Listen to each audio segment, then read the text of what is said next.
Matthieu 19, 14, Jésus dit « Laissez les enfants venir à moi, ne les empêchez pas.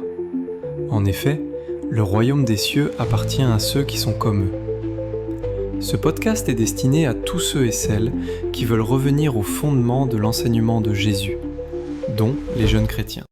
L'autorité de Jésus. Dans plusieurs passages dans le Nouveau Testament, on voit une autorité extrêmement importante de Jésus et on va comprendre d'où vient cette autorité et ce qu'elle montre. On a un passage frappant, par exemple, en Apocalypse 1, versets 14 à 18. Sa tête et ses cheveux étaient blancs comme de la laine blanche, comme de la neige, et ses yeux étaient comme une flamme de feu. Donc c'est le retour de Jésus pour juger les nations. Et ses pieds étaient semblables à l'airain le plus fin, comme embrasés dans une fournaise. L'airain, c'est un métal un peu noir, c'est une pierre métallique, on va dire, assez noire. Et sa voix était comme la voix des grandes eaux, c'est-à-dire que sa voix était une telle puissance que c'était comme des grandes cascades. Et il avait dans sa main droite 7 étoiles, et de sa bouche sortait une épée aiguë à 2 tranchants. Cette épée aiguë, on la connaît dans plusieurs passages, c'est l'épée de la parole, c'est-à-dire la parole de Dieu que Jésus transmet, celle qui tranche. Et son visage était comme le soleil, comme il luit dans sa force. Donc il y avait toute une lumière extrêmement importante comme le soleil que montrait son visage. Et quand je le vis, je tombais à ses pieds et comme mort. Et il posa sa main droite sur moi en disant « Ne crains pas, je suis le premier et le dernier et le vivant. » Le premier et le dernier, c'est aussi ce que dit Dieu. Donc Dieu lui a donné un certain nombre d'attributs, ce qu'on appelle les attributs, c'est-à-dire un certain nombre de puissances. « J'ai été mort et voici je suis vivant au siècle des siècles. Et je tiens les clés de la mort et du séjour des morts. » Je rappelle que c'est lui qui tient les clés de la mort et du séjour des morts, il n'a jamais donné aux hommes. Donc, c'est surprenant comme passage, parce que les premiers chrétiens, très rapidement, ont commencé à faire un concile en disant « Il est Dieu, c'est pas possible. » Mais s'il est Dieu, il n'est plus fils de Dieu, ça n'a plus aucun sens par rapport à ça. S'il est Dieu, il fait sa propre volonté, alors qu'il fait la volonté de Dieu, et là aussi, ça n'a plus aucun sens. Et on peut dire, avec ce passage, ça nous rappelle des films, vous savez, les films Marvel, par exemple, où on voit des demi-dieux avec des grands pouvoirs. Sauf que c'est très différent par rapport à ça, parce que ce qu'on voit dans les films, les demi-dieux, et ce qu'on voit également dans toute la tradition grecque, romain, etc., en fait, ce sont des êtres qui font leur volonté avec une grande puissance. Tandis que là, il fait toujours la volonté de Dieu, et ça change tout par rapport à ça. En fait, Jésus est un modèle d'homme qui fait la volonté de Dieu. C'est pour ça qu'il n'est pas Dieu, parce que s'il est Dieu, nous, on n'est pas Dieu. Mais un homme qui fait la volonté de Dieu par l'Esprit, c'est ça le modèle. Jean 5, 22, « Car aussi le Père ne juge personne, mais il a remis tout le jugement au Fils. » Donc, le jugement, cette puissance extraordinaire de Jésus en Apocalypse, a été donné par Dieu. C'est une mission. Le modèle, cette puissance extraordinaire, c'est la mission selon Dieu, et non pas selon nos propres desseins, ce que nous voulons. Jean 5, 27, « Et il lui a donné, donc Dieu, même l'autorité d'exercer le jugement parce qu'il est fils d'homme. » Et là aussi, ça nous montre que Dieu utilise des hommes, comme Jésus, pour faire sa volonté, à condition qu'il soit conduit par l'Esprit comme Jésus. Il faut un homme sur le terrain. C'est le même modèle, si vous voulez, que les anges. Soit ils suivent l'Esprit, ils ont une grande puissance, et ils font la volonté de Dieu, parce qu'il faut effectivement des anges pour aussi faire la volonté de Dieu comme il faut des hommes, soit, c'est autre chose, ils suivent leur intérêt, leur pensée, ce qu'ils veulent, et ça devient des démons. Vous voyez, ce modèle-là, c'est ce que nous montre Jésus. Ça a été annoncé très rapidement en Ésaïe 55, 8, 9, donc dans l'Ancien Testament, le prophète Ésaïe de l'Ancien Testament, « Car mes pensées ne sont pas vos pensées, dit Dieu, et vos voix ne sont pas mes voix, dit l'Éternel. Car autant les cieux sont élevés par-dessus la terre, autant mes voix sont élevées au-dessus de vos voix, et mes pensées au-dessus de vos pensées. » Un homme ne peut pas faire la volonté de Dieu par lui-même, puisque les pensées de Dieu ne sont pas nos pensées, c'est ça. Ça nous dépasse complètement. Et là, il faut bien comprendre qu'en fait, on ne connaît pas Jésus homme. C'est pour ça qu'on nous dit tout le temps le caractère de Jésus, mais on ne connaît pas le caractère de Jésus, puisque par définition, il est transformé par l'Esprit. Donc c'est plus lui, mais c'est Dieu à travers lui, par l'Esprit, qui agit. Donc on ne sait pas vraiment qui est Jésus, homme. D'ailleurs, la preuve, c'est que dans la Bible, il n'y a que quelques lignes sur son enfance. Parce que ça n'est pas un message de voir Jésus homme, mais c'est un message de voir la puissance de Dieu qui s'exerce à travers Jésus. Donc c'est un homme en mission selon l'Esprit, qui ne fait pas sa volonté mais la volonté de Dieu, et c'est notre modèle. Et ça change tout. Par rapport à ça, par rapport aux divinités par exemple, aux demi-dieux, à tout ce qu'on peut voir ailleurs. Ésaïe 55, versets 10 à 11, « Car comme la pluie et la neige descendent des cieux et n'y retournent pas, qu'elle n'ait abreuvé et fécondé et fait verdir la terre, et n'ait donné la semence au semeur, et le pain à celui qui mange, il en sera de même de ma parole qui sort de ma bouche, qui ne reviendra pas à moi sans effet, sans avoir exécuté ce que j'ai voulu et accompli, ce pourquoi je l'ai envoyé. » Le plan de Dieu, il est difficile à comprendre, parce que là, vous voyez, Ésaïe, le prophète Ésaïe de l'Ancien Testament, annonce l'arrivée de Jésus, donc le plan de Dieu, la parole qui ne revient pas sans effet, qui continue en Apocalypse, sauf que Ésaïe, c'est moins 800. Il annonce l'arrivée de Jésus 800 ans en avant. Et on ne sait pas du tout à quel moment se passera le retour de Jésus, peut-être dans 2000 ans, selon le temps de Dieu, véritablement. Donc, quand Dieu dit « ma parole ne revient pas sans effet », c'est selon son temps, selon son plan. Et ça n'est que en comprenant ce que fait l'Esprit qu'on arrive à comprendre Dieu. Sinon, par nos pensées, c'est une logique qui nous dépasse complètement. Ésaïe 53, versets 1 à 9, « Qui a cru à ce qui nous était annoncé, à qui le bras d'Éternel a-t-il été révélé? Il a poussé devant lui comme un rejeton, donc comme un petit enfant. Comme une racine sortant d'une terre d'être séchée, il n'avait ni forme ni beauté pour fixer nos regards. » C'est pour ça qu'on n'a pas de description de Jésus. Peu importe comment il est. On ne pouvait pas le distinguer en fait d'un groupe en tant que tel. Mais il était comme les autres. Parce que ce qui était important, c'est pas son visage. Mon visage n'est pas important. C'est pour ça qu'on voit dans beaucoup d'églises la photo du pasteur en grand, c'est juste ridicule. Ça n'a rien à voir avec ça. C'est pas une vedette. On n'est pas des vedettes. Jésus n'est pas une vedette. C'est la puissance de l'Esprit à travers lui qui est importante. Donc, il n'avait rien pour attirer le regard. Voilà la prophétie d'Ésaïe. Ni apparence pour exciter nos désirs. Donc, il était comme les autres, véritablement. Il était méprisé et abandonné des hommes, homme de douleur, et connaissant la maladie, etc., etc. Véritablement, c'était nos maladies qu'il portait. Lui a été percé à cause de nos péchés, brisé à cause de nos iniquités. Ce qui est arrivé sur la croix. Le châtiment qui nous donne la paix a été sur lui, et c'est par ses meurtrissures que nous sommes guéris. C'est parce qu'il est mort à la croix qu'il a exercé toute son autorité. Voilà ce qui change complètement avec Jésus de tout ce qu'on voit ailleurs dans d'autres spiritualités. L'Éternel a fait retomber sur lui l'iniquité de nous tous. L'iniquité, ça veut dire les erreurs, les manquements, les péchés. On le maltraite, il s'humilie, etc. Il est mort parce qu'il n'avait pas commis une injustice. Donc lui est pur, et c'est lui qui a été sacrifié comme l'agneau parfait, comme on prend le meilleur agneau pour le sacrifier à Dieu. Donc ça change tout par rapport à ce qu'on voit dans les demi-dieux, Hercule qui fait des prouesses extraordinaires, ou tous les demi-dieux qu'on voit dans les livres par rapport à ça, parce qu'il est exécuté. En fait, l'exemple de Jésus, c'est la plus grande faiblesse qui soit, exécuté sur une croix par des hommes. Le modèle change complètement par rapport à ce qu'on a comme idée de puissance dans le monde, en fait. Jean 12, versets 23 à 26, « Mais Jésus leur répond, disant, l'heure est venue où le Fils de l'homme doit être glorifié. » Glorifié, c'est-à-dire meurt sur la croix, dans la misère. « En vérité, je vous le dis, si le grain de blé, après être tombé dans la terre, ne meurt pas, il reste seul, mais s'il meurt, il porte beaucoup de fruits. Celui qui aime sa vie la perd, et celui qui est sa vie en ce monde la conservera pour la vie éternelle. » Donc, ça c'est unique. Le modèle de Jésus, c'est mourir.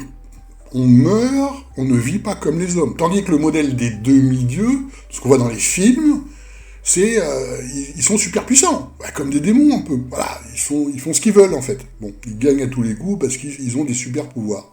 Le modèle de Jésus meurt. Meurs à ta vie d'homme, c'est la seule façon de vivre comme le veut Dieu. C'est très étonnant. Et c'est ça notre modèle. En Matthieu 4, 1, 3, alors Jésus fut emmené dans le désert par l'Esprit pour être tenté par le diable, et ayant jeûné 40 jours et 40 nuits, après cela, il eut faim.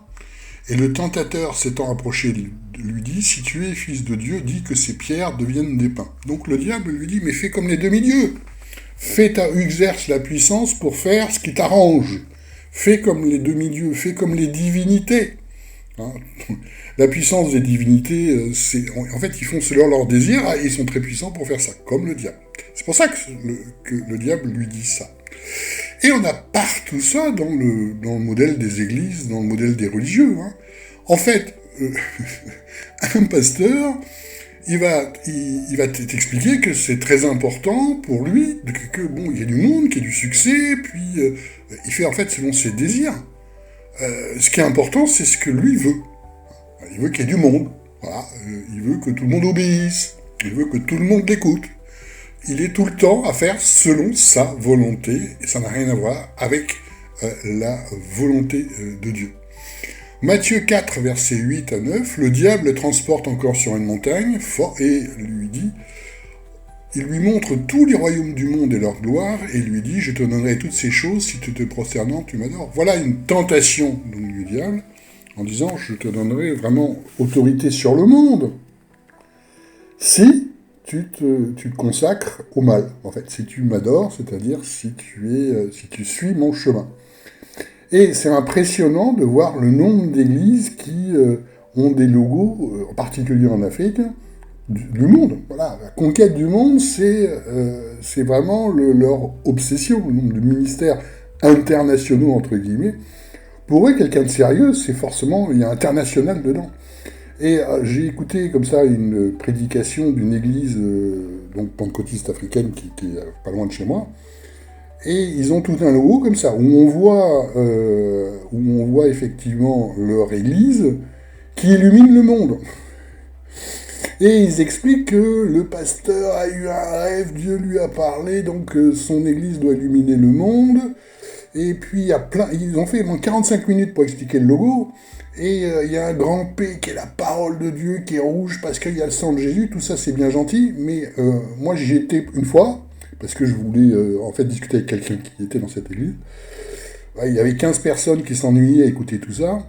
Il ne se passait rien, en fait. Hein. Donc, le fameux rêve, Dieu lui parle, etc., quand c'est pas confirmé, et surtout que ça montre la puissance qui part de l'église, c'est juste ridicule. C'est voilà, la puissance des hommes, quoi. Hein.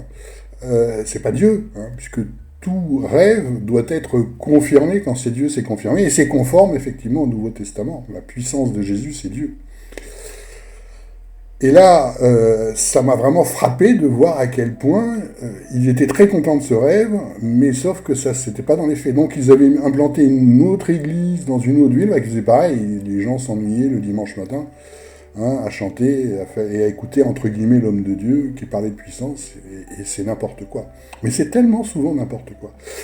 Et je me souviens, j'avais étudié, puis à un moment donné, il fallait qu'on trouve un nom pour l'église. Pour moi, c'était très simple, hein, c'était on est disciples, point, quoi. Et donc, j'ai fait le tour pour savoir si c'était pris. Donc, j'ai pris des listes de noms d'églises qui ont été déposées, etc., etc. Et là, j'ai repris ça, parce que j'ai pas retrouvé la liste d'origine. J'ai repris une liste d'églises au Québec. Vous allez voir la promesse de puissance permanente. C'est juste incroyable. J'ai remarqué, par exemple, il y en a qui s'appelle le Centre chrétien des nations. C'est eux, le centre. Hein. Centre chrétien des nations. L'autre qui s'appelle Église de Dieu triomphant de Jésus-Christ. Waouh! Un autre, Église de Jésus-Christ, Père, Fils et Saint-Esprit. Comme ça, ils n'oublient rien. Un autre, Église internationale, parce que si c'est pas international, c'est pas sérieux, de la foi en la vie abondante. Ah bah. Un autre, Église pentecôtiste pour le réveil spirituel. L'autre est l'église Salut et Délivrance, l'autre l'église Sans Frontières, Sainteté à l'Éternel, une autre qui s'appelle l'église Vérité et Sagesse, un nom, alors j'aime bien celui-là, l'église apostolique de la fontaine apaisante de Bethléem. Waouh, ils ont cherché pour trouver ça. Un autre qui s'appelle l'église de Dieu de la prophétie. Un autre s'appelle les apôtres de l'amour infini. Voilà la promesse qu'ils font, toujours la promesse des promesses extraordinaires. Et un autre, sanctuaire évangélique du corps de Jésus-Christ. Voilà. Ils font des promesses par rapport à ça. Et donc, j'ai tout de suite vu qu'avec tout ça, ils ont complètement oublié les disciples. Donc on a pu s'appeler Église de disciples, parce que être disciple de Jésus, c'est être à son imitation, et c'est tout. Et c'est énorme, mais on n'a pas de promesse plus à faire. Vous voyez, les hommes qui font selon leur volonté, on a ça tout le temps dans les églises. Galates 5, versets 16 à 17, « Je dis donc, marchez par l'esprit, et vous n'accomplirez pas les désirs de la chair. » C'est Paul qui parle à l'église de Galates. Galates, c'est en fait des Romains, mais qui étaient Gaulois à l'origine. Car la chair a des désirs contraires à ceux de l'esprit, et l'esprit en a de contraires à ceux de la chair. Et ces deux choses sont opposées l'une à l'autre, afin que vous ne fassiez pas les choses que vous voudriez. Voilà le modèle de Jésus. Afin que vous ne fassiez pas les choses que vous voudriez. Tout à fait différent du demi-dieu, tout à fait différent de ce qu'on voit dans les églises. Jean 6, 38, voilà ce que dit Jésus, « Car je suis descendu du ciel pour faire non ma volonté, mais la volonté de celui qui m'a envoyé. » Voilà le modèle de Jésus, voilà l'autorité de Jésus. Toute l'autorité, elle est là. Matthieu 12, 50, « Car quiconque fera la volonté de mon Père qui est dans les cieux, celui-là est mon frère, ma sœur et ma mère. » Donc frère, c'est celui qui est comme Jésus, c'est qui meurt à lui-même et qui est conduit par l'Esprit pour faire la volonté de Dieu. Ça change tout, ça n'a rien à voir avec ce qu'on appelle frère de nos jours, c'est la personne qui est à côté de vous au culte, en fait. On a même un exemple qui est ce qu'ils appellent le discernement spirituel. Alors, le discernement spirituel, en fait, il n'y a pas grand-chose au niveau protestant, parce que c'est dérivé du discernement spirituel, enfin, comment on essaie de comprendre la volonté de Dieu dans sa vie, de ce qu'ils appellent chez les catholiques le discernement de Saint Ignace, discernement ignatien. Saint Ignace, c'est un Ignace, donc, qui a mis en place un protocole. Bon, je vous lis un peu, un petit résumé. Finalement, l'élément qui incitera une personne à chercher la volonté de Dieu, c'est qu'elle est la recherche d'un bonheur authentique. À la recherche d'un bonheur authentique. Ça rappelle du développement personnel, hein, en fait. Et Jésus, dans le désert, il est à la recherche d'un bonheur authentique. Jésus sur la croix, il est à la recherche d'un bonheur authentique.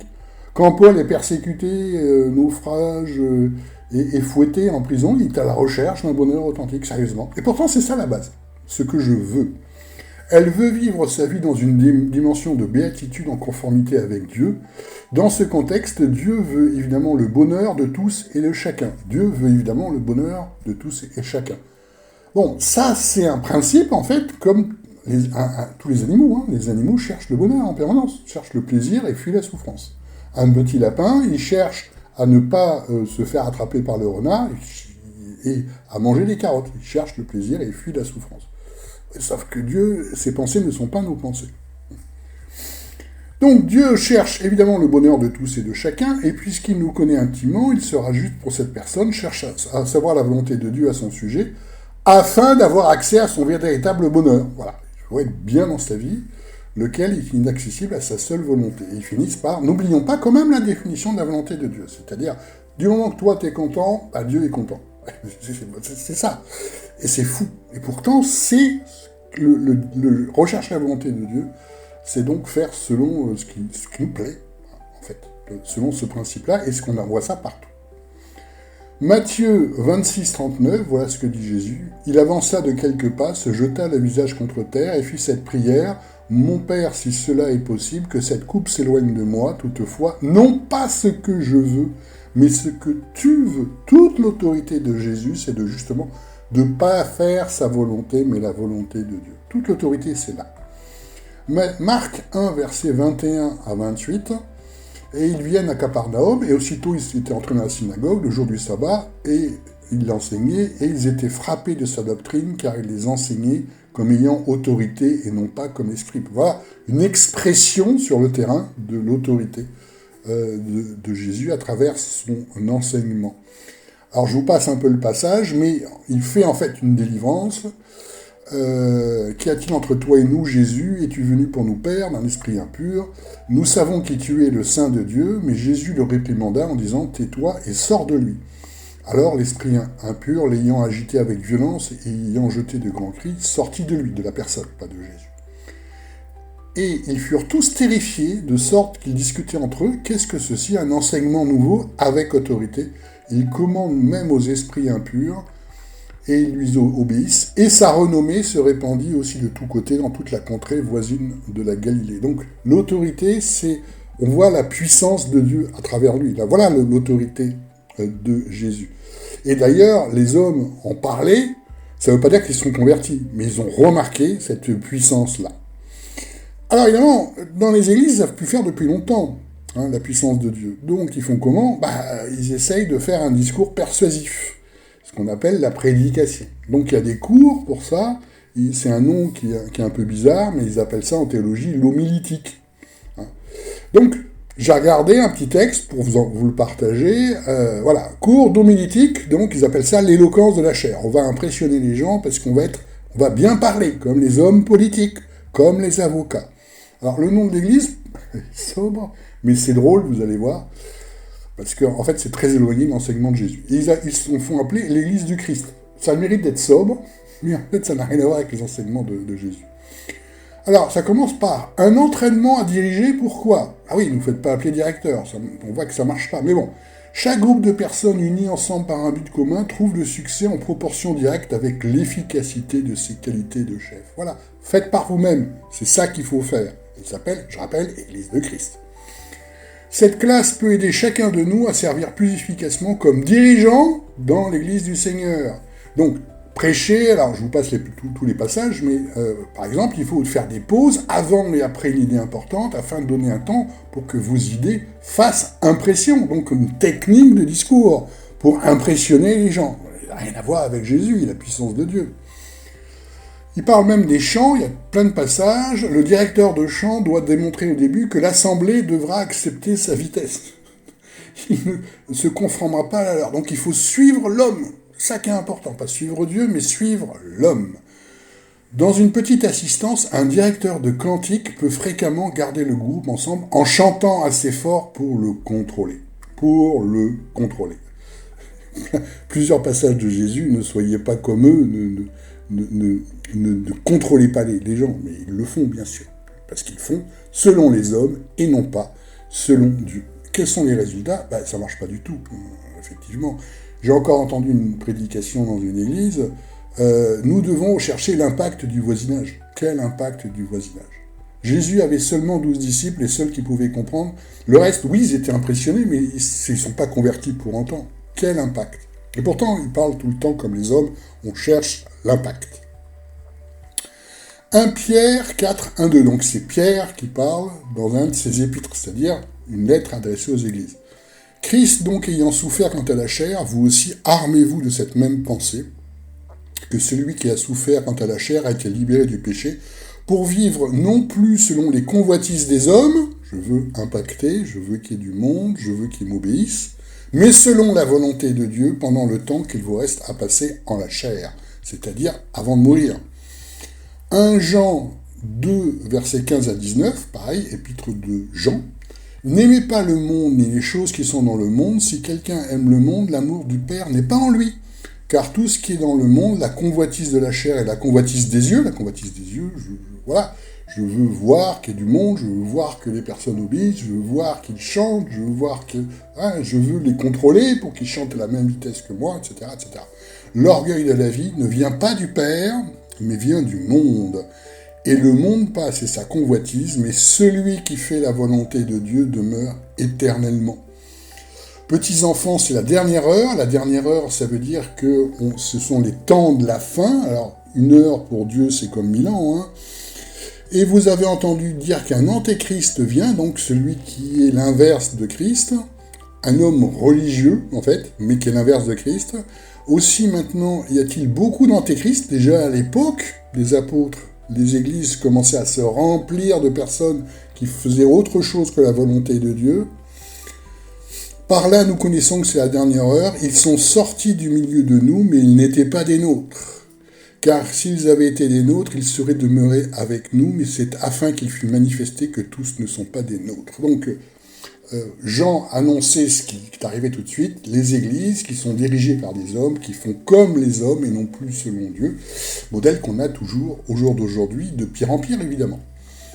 Donc retenez ça, l'autorité effectivement de Jésus vient du fait qu'il meurt pour faire selon Dieu et non pas selon les hommes. Et ça, c'est la même chose que le modèle des anges. Soit ils suivent l'esprit et ils ont une grande puissance et ils font leur mission que Dieu leur a donnée, comme nous, comme Jésus. Soit ils suivent leurs propres désirs et ça devient des démons, avec aussi une puissance, mais la puissance des démons. Et effectivement, les hommes font comme les hommes, ils cherchent un impact, ils s'intéressent au nombre et à l'apparence. Vous avez beaucoup d'églises dans lesquelles il faut être habillé d'une certaine façon, parce que ce que voient les yeux, alors que Dieu regarde au cœur.